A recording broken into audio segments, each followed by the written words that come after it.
할렐루야. 아멘. 우리 옆에 있는 교회 가족들과 인사할 때 잘 오셨습니다. 이렇게 인사하겠습니다. 여러분 일부 예배 참 잘 오셨습니다. 문제를 낼 텐데 지금 한 주간 추가로 이제 교회 공사를 하느라고 제가 한 주간 와 있는데 아이가 학교를 안 가니까 데리고 왔어요. 그랬더니 이제 공부는 하지 아니하고 뭘 하는 것일까요? 뭘 하든 만들고 있죠. 만들어서 이제 완성품을 이거 했어요. 문제를 냅니다. 이것은 십자가일까요? 아니면 망치일까요? 모르겠다고요? 네. 정답은 망치입니다. 망치고, 그러면 왜 나무로 우리 첫째가 망치를 만들었을까요? 아빠가, 그리고 여기 교회 공사해 주신 홍순종 집사님이 맨 나무로 자르고 붙이고 못을 박는 모습을 계속 본 거예요. 공부하라고 데리고 왔지만 자기가 본 모습은 뭐 하는 모습이에요? 네, 만드는 모습이니까 자기도 자연스럽게 이렇게 되는 거예요. 오늘 말씀에 고린도후서 5장 말씀의 핵심을 관통하는 것이 여기와 굉장히 관련이 있습니다. 아프리카 속담에 한 아이를 키우려면 온 마을이 필요하다. 이런 속담이 있어요. 제 교육 철학이기도 합니다. 한 아이를 키우려고 하면 엄마 혼자 안 돼요. 아빠 혼자 안 됩니다. 그러면 그 집안만 되느냐? 그 집에 있을 때만 해요. 그 아이가. 학교라는 마을에 가면 전혀 다른 사람이 됩니다. 학교만 되느냐? 교회도 중요합니다. 그러니까 그 한 아이를 키우려면 뭐가 필요해요? 온 마을이 필요해요. 두 번째 문제 나갑니다. 진짜 자는 사람은 누구일까요? 여기는 첫째고 여기 둘째예요. 진짜 여기서 한 명은 가짜로 잠을 자고 있어요. 네, 첫째는 진짜 자고 있고 둘째는 저기 보시면 알겠지만 실눈 뜨고 있죠. 마루에 있을 때는 거실에 있을 때는 저랑 놀아요. 그런데 형 방에 들어가면 자는 척하는 거예요. 자기도. 왜 그럴까요? 형이 자고 있으니까. 마루에 있을 때는 아빠가 놀고 있으니까 아빠가 놀지만 가면 저런 모습을 취하는 거예요. 그러니까 얘기했듯이 한 아이를 잘 키우려면 온 마을의 신앙과 노력이 필요하다. 그런데 고린도 교회가 그게 안 됐었어요. 고린도 교회가 오늘 12절 말씀에 보면 사람들이 외모로 자랑하는도다. 이렇게 나와요. 외모로. 만날 때마다 무슨 얘기하는 거예요? 집 얘기하는 거예요. 저는 원래 부동산 집 얘기를 해본 적이 없는 사람인데 한국에 오니까 하게 되더라고요. 유럽에 살 때는 그런 이야기를 하는 사람이 주위에 온 마을에 한 명도 없어요. 본인이 입고 있는 옷이라든지 가방이라든지 뭐 차라든지 집의 평수를 이야기하는 사람이 1도 없습니다. 그러니까 그 마을에서는 저도 할 필요가 없는 거예요. 그런데 여기 오니까 저한테도 많이 물어봐요. 목사님 몇 평에 샀어요? 너무 직접적으로 물어봐가지고 대답하기가 그래요. 일단 사람을 보면 몇 평이냐? 뭘 가지고 있냐? 그러니까 그런 마을에 살면 우리도 어쩔 수 없이 그렇게 되는 경향이 있다. 그런데 오늘 말씀이 뭐냐면 고린도후서 5장이 집과 옷에 대한 말씀인데 우리가 보지 못하는 집과 옷에 대한 말씀이에요. 지금 대한민국은 당연히 어떤 나라냐면 부동산 천국입니다. 부동산에 대한 이야기는 한 20대, 30대, 40대, 50대, 60대를 망라해서 늘 만나면 이런 얘기를 하고 그 다음에 차나 옷, 가방 등 오늘 말씀에 나오는 12절에 외모로 자랑하는 거에 굉장히 익숙해져 있어요. 이것이 마냥 나쁘다는 것이 아니라 그 이면의 것이 있다는 것을 오늘 성경이 가르쳐줘요. 우리는 늘 우리 집만 생각하는데 예를 들면 오늘 말씀에 하늘에 있는 너희 집이 있다 라든지 우리는 항상 옷을 입을 생각하잖아요. 하나님이 주시는 것으로 덧 입어야 된다든지 그러니까 우리는 우리가 보는 것만 생각하는데 믿음으로 살 곳, 믿음으로 입을 것, 믿음으로 먹을 것에 대해서 하나님께서 다시 가르쳐주는 내용이라 이런 면이 있죠. 오늘 말씀에 보면 동전의 양면 대비되는 말씀이 굉장히 많이 나옵니다. 보면 1절 말씀에 보면 뭐가 있어요? 집이 두 가지가 있는데 땅에 있는 우리의 장막집. 예전에는 초막으로 텐트로 집을 지어 살았잖아요. 이스라엘이 40년 동안. 장막집이 있고 또 어떤 집이 있습니까? 하늘에 있는 영원한 집. 근데 우리는 어느 마을에서만 사냐면 땅에 있는 장막집만 얘기하는 마을에 살다 보니까 자연스럽게 이 생각만 하게 되는 거예요. 그러니까 말씀을 통해서 그 집도 참 중요하다. 그러나 너희가 영원히 살 하나님의 나라도 있다고 지금 말씀을 통해 가르쳐 주는 거죠. 그리고 우리는 사는 것만 생각하잖아요. 근데 4절에 보면 뭐랑 뭐가 나와요? 4절에 죽을 것이 있고 생명이 있고. 우리는 좀 자꾸 살 생각만 한단 말이에요. 근데 아주 솔직히 얘기해 보면 언젠간 죽거든요. 죽음을 준비해야 되는데 어떻게 살까가 우리의 가장 큰 마을이고 관심사예요. 그런데 어떻게 잘 살아서 죽어서 하나님 나라에 갈까를 성경을 통해 우리에게 가르쳐 주시는 것이죠. 그리고 마찬가지 말씀입니다. 이런 말씀들이 고린도 후서 5장에 계속 나와서 제가 말씀드리는 거예요. 어떤 게 좀 대조가 됩니까? 있든지 떠나든지. 그러니까 집에, 몸을 집이라고 표현했는데 집에 살든지 집을 떠나든지. 우리는 있을 생각만 해요. 그런데 하나님께서 우리에게 말씀을 통해서 뭘 가르쳐줘요? 너희가 언젠가는 떠날 날이 있을 것이다. 가르쳐주는 거죠. 말씀을 들을 때는, 말씀의 마을에 왔을 때는 동전의 양면이 다 생각이 나는데 현실 세계에 가보면 어떤 생각만 난다고요? 그냥 집, 그냥 있을 곳, 그냥 사는 거, 그냥 장 봐서 살아가는 거, 이 생각만 난다고 그래요. 근데 그 생각이 하나님께서 거기도 참 중요하고 하나님 나라는 먼저 더 중요하다.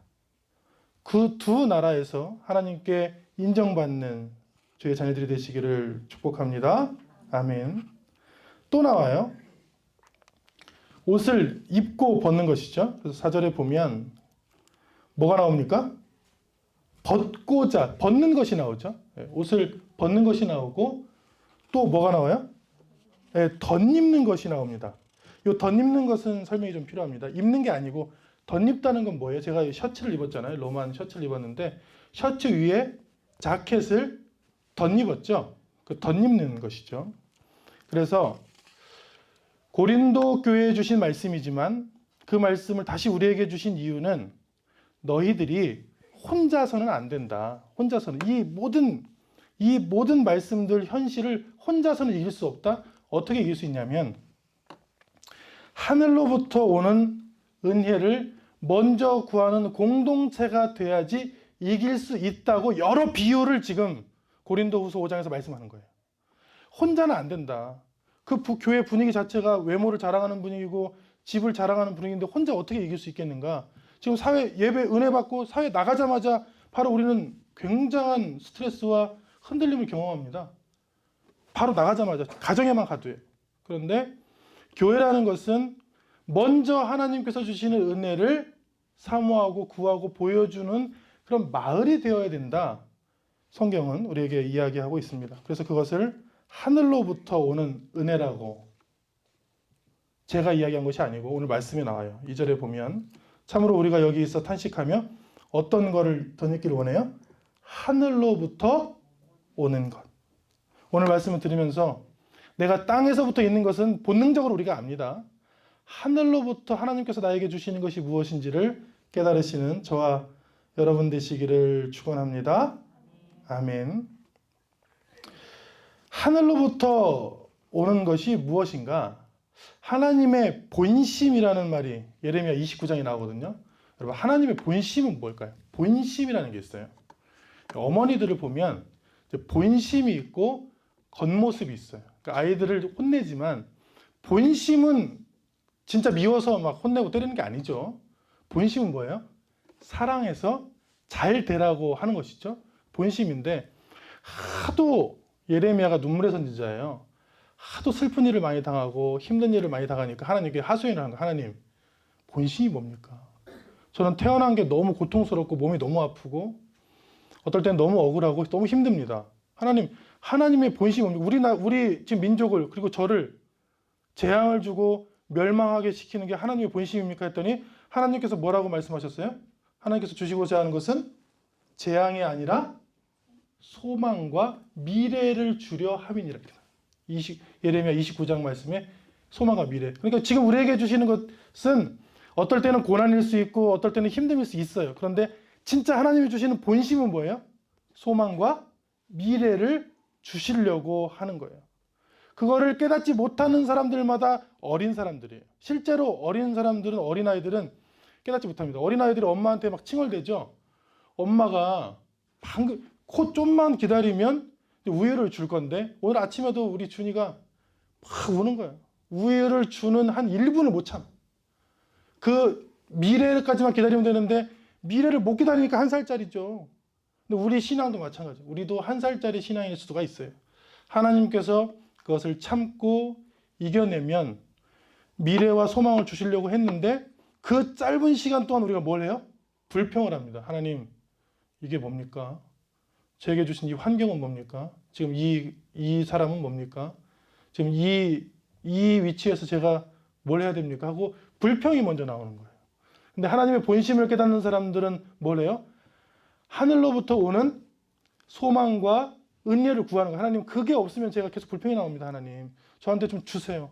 이거는 사람이 줄 수도 없고 세상에 있는 것도 아닌데 하늘로부터 오는 은혜를 주셔야지 제가 이 상황을 견뎌서 하나님이 주시는 미래와 소망까지 도달할 수 있습니다 하고 기도하기 시작하죠. 그런 분들이. 저와 여러분들이 그렇게 기도하는 하나님의 자녀가 되기를 축원합니다. 아멘. 하나님의 본심을 알면 하늘로부터 오는 은혜를 구할 수 있고, 두 번째는 오늘 말씀이 10절 같이 읽습니다. 이는 우리가 다 반드시 그리스도의 심판대 앞에 나타나게 되어 각각 선악간에 그 몸으로 행한 것을 따라 받으려 함이라. 우리가 다 어디에 쓴다고요? 네, 심판대 앞에 선대요. 요즘 뭐 뉴스를 틀면 가리는 사람, 뭐 마스크 쓰는 사람 다 뭐냐면 부끄러운 거예요. 들통나지 않을 줄 알다가 그 죄가 들통났을 때 죄송합니다, 부끄럽습니다, 사죄합니다 하는 일들을 굉장히 많이 보는데, 지금 성착취 범죄들이 굉장히 많아요. 성을 착취하는 범죄들이. 그 대부분 70-80%가 10대입니다. 10대들이 이 인터넷 또 핸드폰을 워낙 잘하니까 다른 사람들의 약점을 잡아요.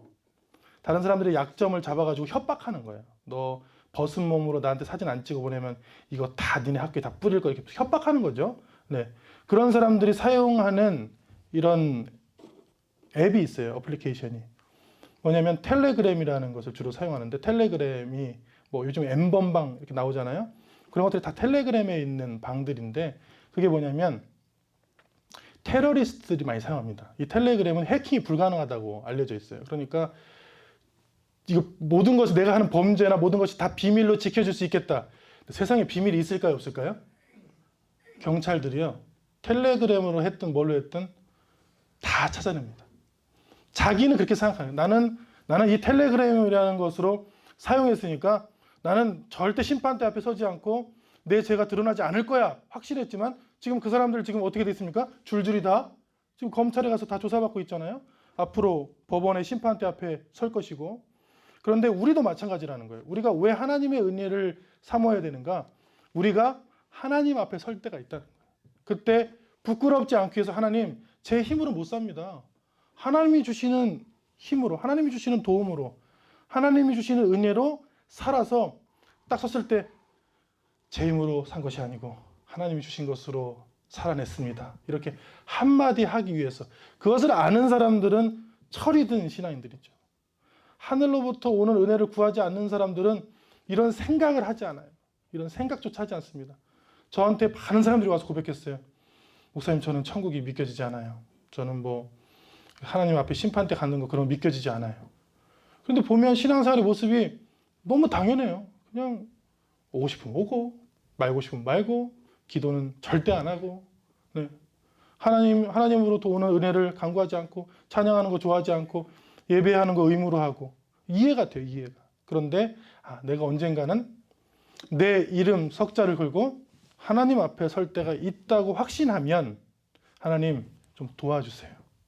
하나님이 주시는 힘이 필요합니다. 하나님이 주시는 은혜가 필요합니다. 이렇게 구하는 것이죠. 저와 여러분들이 하늘로부터 오는 은혜를 먼저 구하는 사람이 되기를 축원합니다. 아멘. 오늘 주제가 이거예요. 한 아이를 키우려면 온 마을과 교회가 다 바뀌어야 된다. 근데 고린도 교회의 문제가 이거였어요. 그 분위기가 너무 안 좋아요. 교회 분위기가 뭐냐면 외모만 추구한다고 오늘 말씀 12절에 보면 외모만 추구한다고 나와 있는데 외형을 추구하는 것이 모든 병의 근원이에요. 외형. 연애할 때는 왜 좋은지 아십니까? 연애할 때는 서로 이쁘게 꾸미고 와요. 서로. 근데 살아보면 같이 사는데 24시간 내내 이쁘게 꾸미고 보여줄 수는 없잖아요. 네?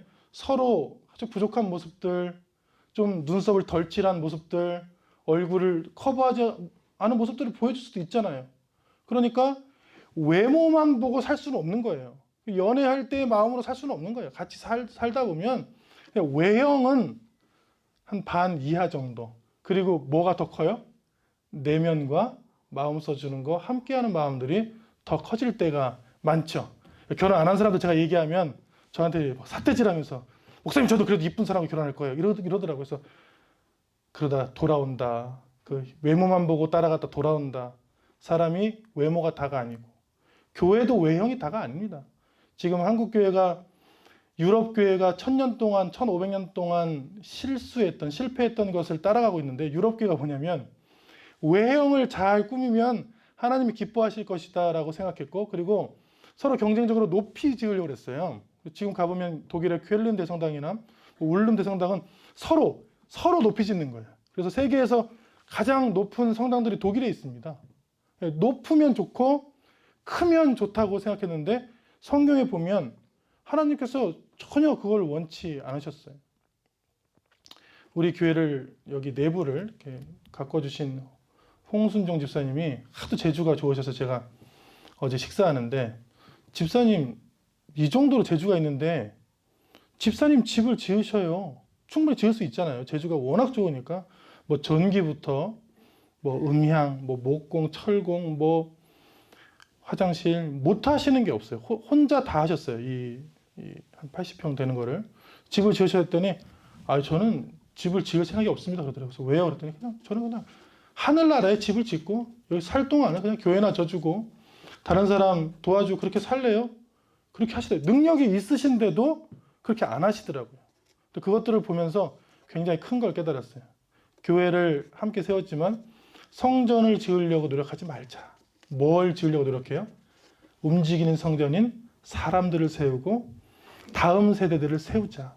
외모를 세우는 것이 아니라 그 하나님께서 거하시는 그 마음들, 그 중심들, 그 영들을 세우려고 노력하자. 그 집사님의 말씀을 들으면서 제가 깨달았어요. 그러니까 썩어 없어질 것들을 위해서 너무 힘을 쓰지 말고 영원한 것을 먼저 바라보는 저와 여러분 되시기를 축원합니다. 아멘. 그래서 비교해 놨죠. 만일 땅에 있는 우리의 장막집이 무너지면 집은 언젠가는 무너집니다.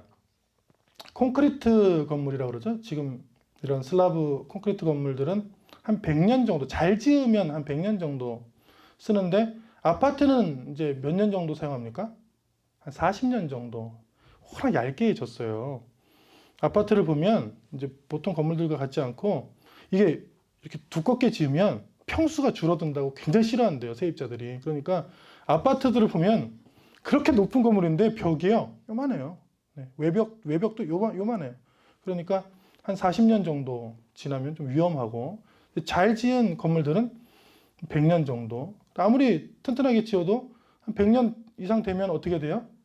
무너지겠죠. 네, 리모델링 안 하면 무너지는데 하나님께서 지으신 집, 곧 손으로 지은 것이 아니오 하늘에 있는 영원한 집이 우리에게 있는 줄 아는 것이 참 중요하다. 이거를 저는 세계관이라고 하고 싶어요. 내가 세상을 바라보는 눈, 세상을 뭘로 바라보느냐? 내가 사는 집이 있고 하늘에 내 영원한 곳이 있다고 생각하는 사람들이 그리스도인입니다. 그런 사람들을 그리스도인이라고 불러요. 그렇지 않은 사람들은 여러 사상이 있는데 제가 인상 깊게 본 게 북한의 이제 개순이 선수예요. 북한의 개순이 선수 혹시 아십니까? 79년생.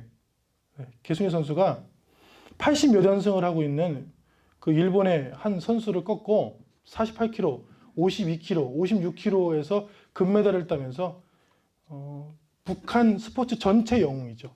그렇게 잘했던 선수가 북한 스포츠 역사에 없을 정도로 굉장한 사람인데, 왜냐면 제가 그 인터뷰를 들었거든요. 예, 그분이 경기 끝나고 워낙 금메달을 많이 따니까 와, 금메달 딴 소감을 말씀해 주세요. 그랬더니 다 수령 동지의 힘입니다. 아니 분명히 자기가 열심히 훈련해서 딴 것 같은데, 그리고 부모님이 잘 낳아주시는 몸, 하나님께서 주시는 그 달란트 같은데, 그 사람 뭘 생각하고 있는 거예요? 모든 이 세상이, 저 세상은 없고 이 세상이 다 그 당시에는 이제 김정일이겠죠. 김정일 수령 동지가 만들어 놓으신 것이라고 생각하고 사는 거예요. 그 사람은. 그러니까 아무리 뭐 큰 면류관을 받든 영광을 받든 그렇게 생각하는 건데, 성경이 우리에게 주는 건 뭐냐면 너희들이 너무 지배, 그리고 보이는 거에 너무 얽매여 산다. 그건 한 반이다. 근데 반 이상은 또 뭐가 있어요? 영원한 너희 처소가 있다는 걸 깨달아야지 행복하다는 거예요. 그걸 깨달아야지 제가 더 하나님 은혜를 사모합니다. 하나님 주신 소망들을 사모합니다. 그런다는 거예요. 그거를 알아야지 신앙생활이 재밌다는 거예요. 그런 저와 여러분 되시길 축원합니다. 아멘. 두 번째는 이제 입는 거예요. 입는 거. 입는 것도 혼자만 입으면 안 돼요. 다 같이 입어야 그게 마을이에요. 뭐냐면 우리가 이렇게 입으면 3절에 우리가 벗은 자들로 발견되지 않으려 함이라. 그러니까 입었는데 조금 부족하다. 좀 저 집사님이 왜 저렇게 입고 왔을까? 요즘 이제 패션들을 보면 패션이겠죠. 근데 레깅스 패션이라고 있어요.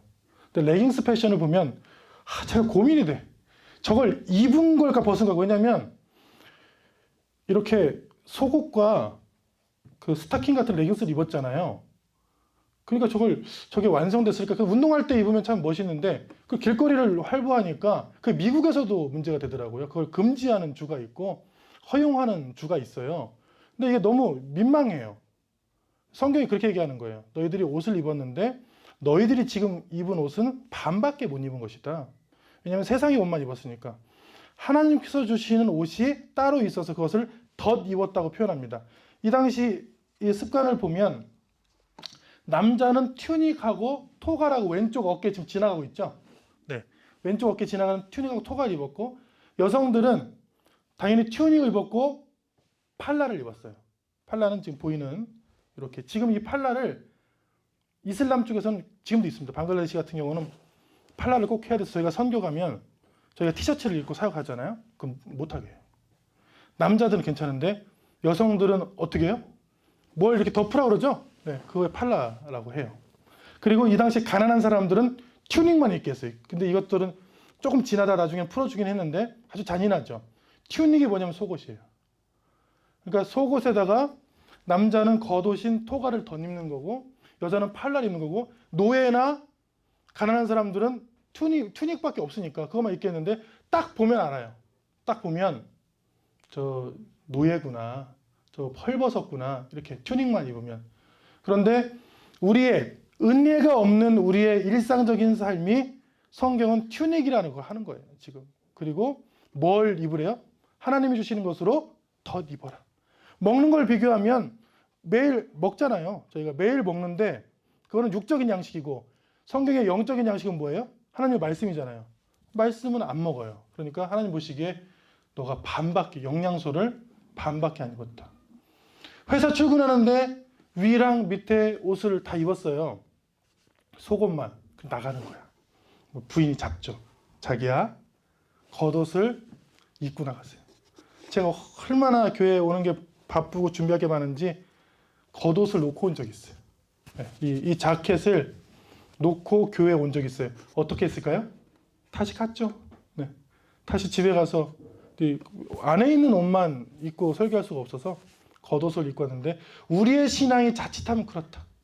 말씀 없는 신앙이 속옷만, 반만 입은 신앙이다. 그 하나님께서 주시는 말씀을 덧 입어야 하나님 보시기에는 다 입은 것처럼 보인다. 그래서 매일매일 하나님 말씀으로 묵상하시기를 축원합니다.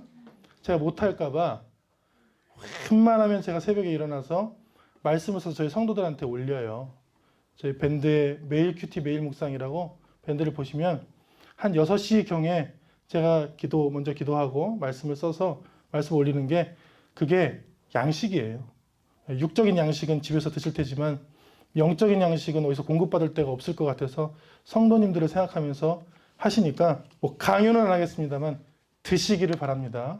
배고프시면 많이 드시기를 축원합니다. 아멘. 한 아이를 키우려면 뭐가 필요하다고요? 온 마을이 필요한데 온 마을이 먼저 하나님의 은혜를 보여주는 모습을 보여줘야 돼요. 보여주는 사람입니다. 하나님의 지도자들은 먼저 보여주는, 기도하는 모습을 보여주고 말씀 읽는 모습을 보여주고 세상 것보다 하나님의 은혜를 더 사모하는 모습들을 보여줘서 아, 마을 분위기가 이렇구나. 나도 이런 마을에서 행복하게 살아야지. 그게 제 꿈이에요. 제가 이 교회를 함께 세운, 하나님께서 세워주시고 여러분들과 함께 세운 이유가 이건 거예요. 정말 성도들이 행복한 공동체, 정말 기뻐서 소망 가운데 신앙생활을 할 수 있고 다른 사람이 오더라도 3시간씩 오더라도 야 여기서 하고 싶다. 나 남은 신앙생활 여기에서 참 기쁘게 이 마을에서 좀 하고 싶다. 이 마을이 크진 않고 외형적으로 큰 건물들을 가지고 있지 않지만 정말 마음만은 그 마음만은 참 함께 나누고 싶다 하는 공동체를 세우는 게 사실 꿈이거든요. 그런 공동체를 함께 세우는 저와 여러분 되시기를 축원합니다. 그런 사람들은 이제 하는 방법들이 있어요. 먼저 하는 방법들. 7절 같이 있습니다. 이는 우리가 믿음으로 행하고 보는 것으로 행하지 아니함이로라. 저는 먼저라고 그랬어요. 믿음만 갖고 살 수는 없습니다. 하늘에 있는 집 갖고만 갖고 살 수는 없어요. 먼저라고 한 거예요. 둘 다 필요해요. 동전이에요. 동전의 양면인데 이렇게 살다가 이렇게 될 거거든요. 양면인데 먼저 보는 것이 우리한테 들어옵니다. 그러나 그것을 가지고 뭐라고 살아요?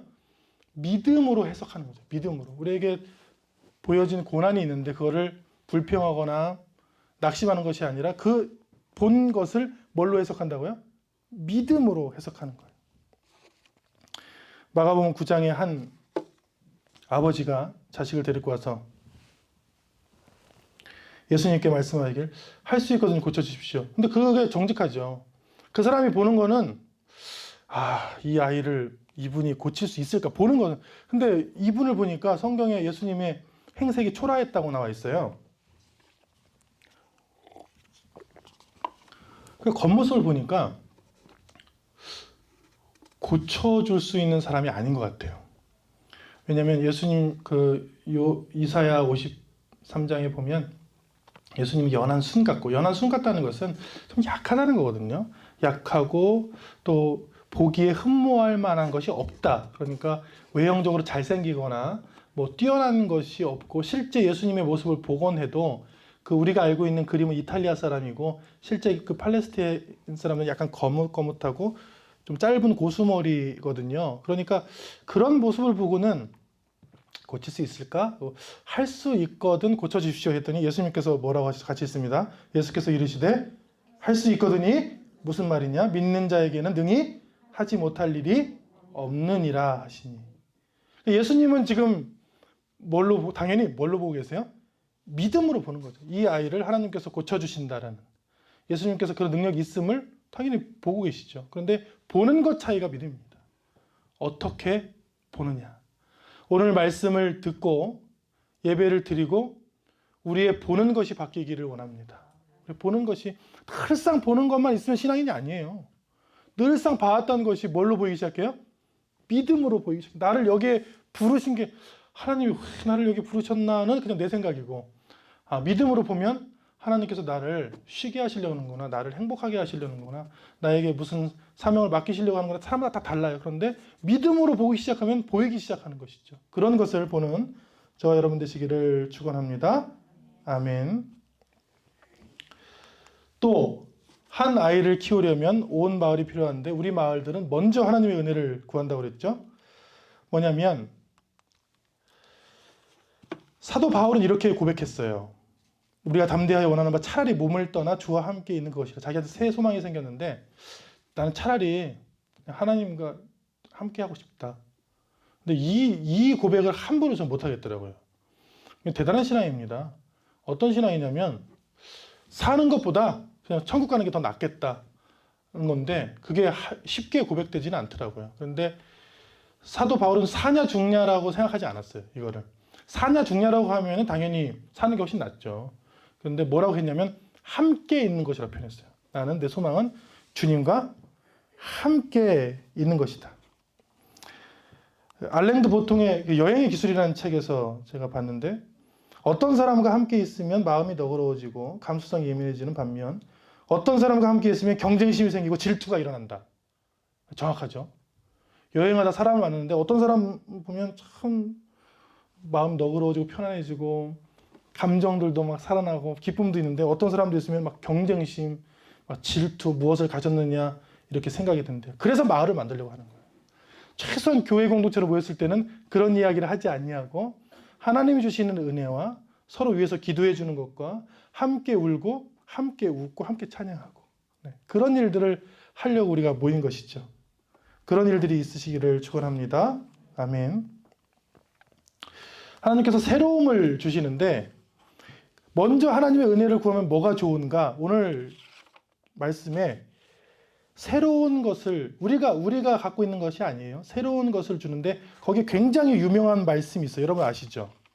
그런 적 누구든지 그리스도 안에 있으면 새로운 그 말씀이 지금 오늘 5장 17절에 나오잖아요. 그게 그 말씀만 새로운 게 아니에요. 새로운 것들이 계속 나오는데 한번 보십시오. 오늘 말씀을 5절에 보면 우리에게 새로운 무엇을 주세요? 우리에게 이루게 하실 보증으로 성령을 주신대요. 이거는 세상에 없던 거예요. 우리한테도 없습니다. 하나님께서 우리에게 새로움을 주신 1번이 뭐냐면 보증은 보증금을 얘기해요. 보증금 혹은 약속. 하나님께서 보증해 주시고 약속해 주시는 게 뭐가 좋은가? 우리 첫째가 엄마한테 엄청 혼났어요. 잠자리 드는데 막 울더라고. 모습이 안 좋잖아요. 애가 막 자기 전에 막 울면서 자는 게. 그래서 얘를 어떻게 행복하게 해줄까 생각하다가 가서 위로해 주기를 울지 마 이러면 안 되죠. 울지 마. 그렇다고 안 울겠어요 설마? 그래서 설아 아침에 일어난 아빠가 교회 데리고 가서 더 좋은 마트 가서 맛있는 거 마음껏 사줄게 했더니 웃더라고. 그 시간까지 어떤 거예요? 행복한 거예요. 아빠는 약속을 지키니까. 그 다음날 아침 일찍 교회 와가지고 여기 요 앞에 마트 있잖아요. 더 좋은 마트 가서 너 사고 싶은 거 다 사. 근데 그 살 때도 행복하지만 그 울면서 잘 때와 지금까지 행복합니까? 안 행복합니까? 그래서 성령을 보증으로 주신 거예요. 하나님 나라에서 일어날 일들을 미리 우리에게 보여주시고 틀림없이 지키시는 하나님께서 약속을 해주신 거예요. 그러면 마음이 기뻐요. 현실은 안 바뀌었습니다. 현실이 바뀐 건 별게 없어요. 근데 하나님께서 나한테 약속해 주셨어. 하나님은 나한테 반드시 주실 거야. 그러니까 우리 마음이 행복한 것이죠. 이런 은혜가 있으시기를 축원합니다. 두 번째는 어떤 새로움이면 그리스도의 사랑이 우리를 강권한대요. 이건 없었어요. 우리는 그런 사람이 아니었는데 하늘로부터 오는 은혜를 구하는 사람들은 그리스도의 사랑이 있어서 나는 이런 게 없었는데 하는데 이게 막 재촉하고 막 하나님께서 시키셔서 하는 사람이 된대요. 그건 새로움입니다.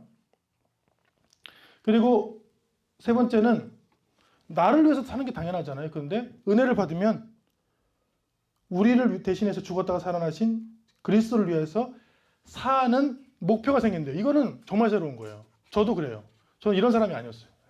저는 사람을 때리고 괴롭히는 아주 못된 학생이었어요. 저는. 그런데 예수님 믿으니까 이런 사람들을 영혼을 살리는 일을 하게 되는데 제가 저를 보면서 너무 깜짝깜짝 놀라요. 늦게. 내게 아닙니다. 하나님께서 주신 것이고 이 말씀은 같이 읽죠.